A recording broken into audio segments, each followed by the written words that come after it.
it is the highest accolade that we can bestow on anybody in our football club, to be honoured with membership of this club for life in recognition of a magnificent contribution to this club, something that has happened that has changed the way our club has been for the better.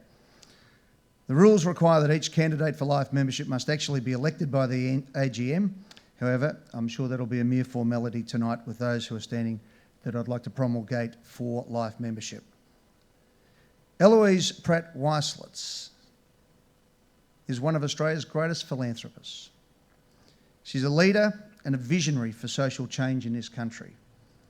As the chair of the Pratt Foundation since 1995, she's been a pioneer in driving awareness and support for major achievements in Australia in mental health, child and family welfare, and education for the disadvantaged. She successfully supported hundreds, if not thousands, of innovative not-for-profit projects here in Australia and around the world. Her achievements are quite stunning. Her father, the great Richard Pratt, once said she was so good that he would have hired her even if it wasn't her daughter. Heloise doesn't ever seek the limelight, and we don't wish to embarrass her tonight. But I'd like to mention quickly just three things that she's done in recent times, three projects she's led. The first is the Centre for Women's Mental Health at the Women's Hospital in Melbourne that started over 10 years ago with Heloise driving it, providing clinical services and treatment and research and teaching, and recognised as one of the 50 great philanthropic projects in Australia's history. Heloise's direct support helped the Peter MacCallum Cancer Centre to become a world leader in the holistic treatment of cancer patients, and she oversaw the establishment of the Australian Cancer Survivorship Centre. Her work with the Global Poverty Project, as chairman of the Global Poverty Project, Peter Murphy is also chairman of the Collingwood Football Club, is here tonight. Pete, where are you, mate? He's down the front here. There he is. Go on here, Pete. Fantastic job. Two great Collingwood people working together. Has helped this project raise, you ready? Over $1 billion in its mission to abolish extreme poverty around the world by 2030. So you reckon she does enough, wouldn't you, ladies and gentlemen? You reckon that there would probably be enough done there to take care of a lifetime of giving. But no, Heloise continues to give and give and give with a generosity of spirit unlikely to be matched in this country. Heloise's contribution to Collingwood has been as significant as any of those previous anecdotes. Her impact on our social and community initiatives has been enormous. She's been the driving force behind the club's community strategy, not just with her ability to raise funds, but with her expertise, her leadership, her passion, her boundless energy, and her love for this club. The annual Weislets fundraising event in support of our community projects has become a grand tradition at Collingwood and has been the highlight of the event of our year, not only at Collingwood, but here in Melbourne. But those often have been held in her home, and they've raised millions of dollars for this club. But more importantly, and this is the reason why tonight we are giving Heloise a life membership. Heloise's generosity of spirit reminds us why we all barrack for Collingwood. Yes, we love the black and white stripes, ladies and gentlemen. Yes, in this continued commercialisation of sport and the AFL running around and doing whatever they do, the passion for everybody in this room is because Collingwood never forgets that we started in 1892 to lift the most downtrodden people in this country. The biggest slum in Australia was Collingwood. No hope, no future, until the Collingwood Football Club stepped in and offered that hope. Over various times, this club has ebbed and flowed in its philanthropic pursuits. It's never been as strong as it is today. I'm so proud that our club carries the tradition of, during the great times when we won 4 premierships in a row, of inviting unemployed workers, the sustenance workers, into our games for free and feeding them, not by way of a soup kitchen, but way of a celebration of a Collingwood win. That we built our stands with the unemployed labour in the local district, that we kept people going. And that is why we're here tonight, ladies and gentlemen, to thank Heloise Weislets for helping us continue this grand tradition of our football club. Heloise has received many honours, including an Order of Australia earlier this year. But as I said, at our club, life membership is regarded as the highest honour. To become a life member, you've had to have either played in a premiership, won a Copeland Trophy, played for 10 years or more, or to have given exceptional service to the club.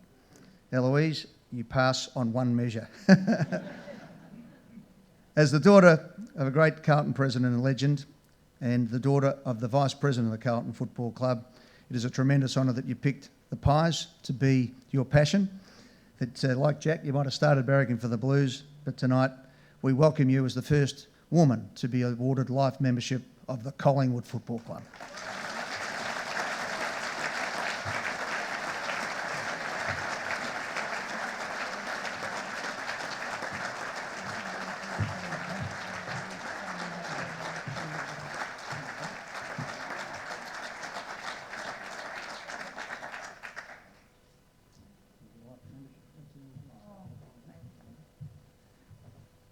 Wow. It's really hard to follow that. The first woman life member at the greatest sporting club in Australia.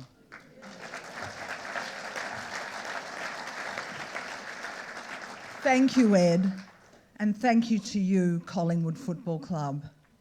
I'm really grateful. I'm very excited. I'm very moved, and I'm quite nervous. This is one of those peak moments you don't forget.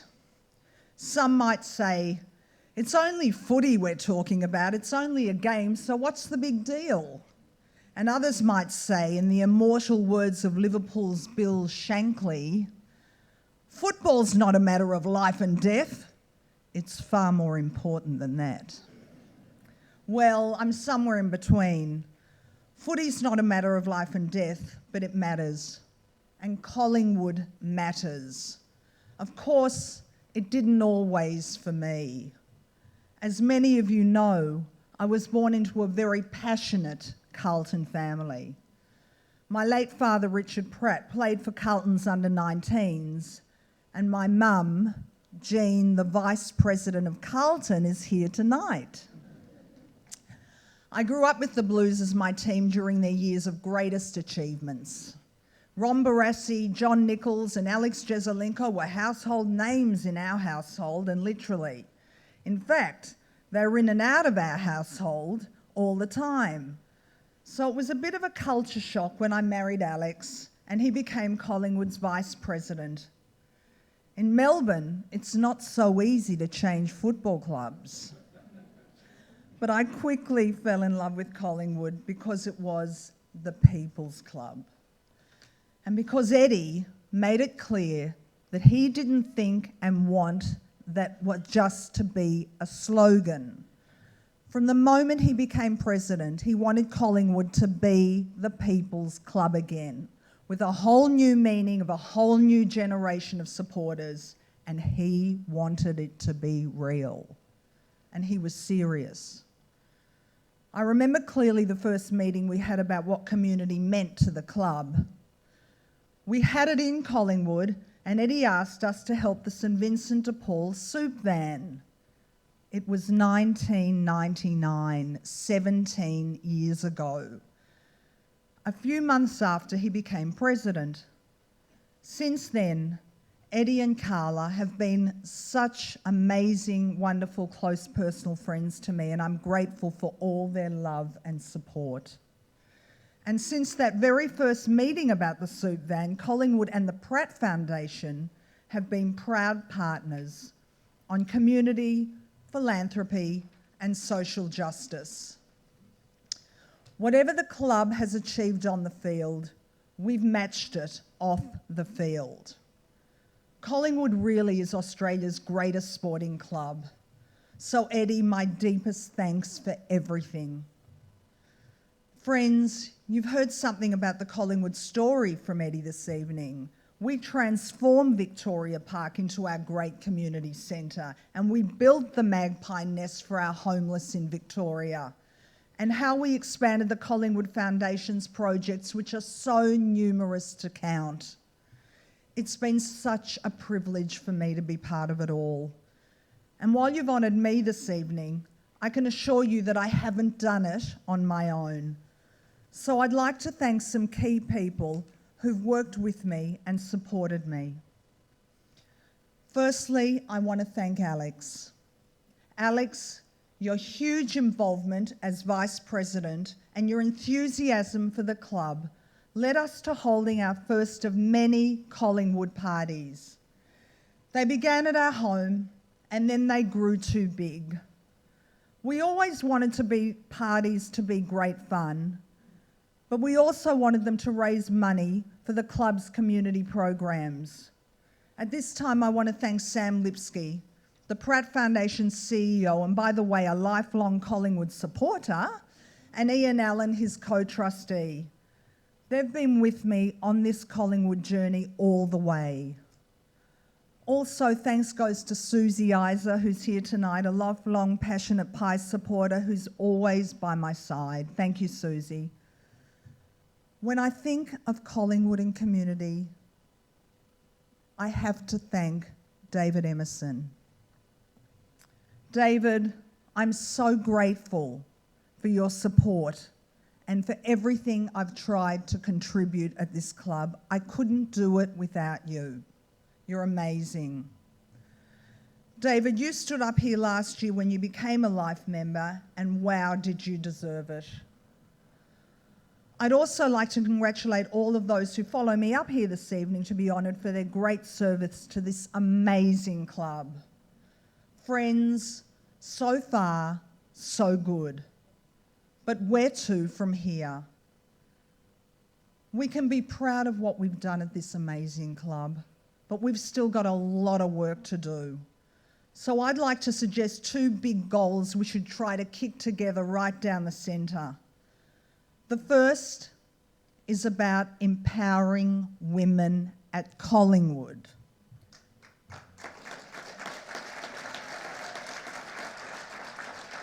And the second is about Collingwood reaching out more. I'd like to say to Eddie, the board, and the whole club, this is such a great honour which you've given me, and believe me, I cherish it. But while I'm deeply grateful, and without detracting it from any way, I hope I'm just the first of many women Life members to follow me. Hey, it's 2016, guys. Let's get with the program. Women have been an integral part of the Collingwood story from the very first day.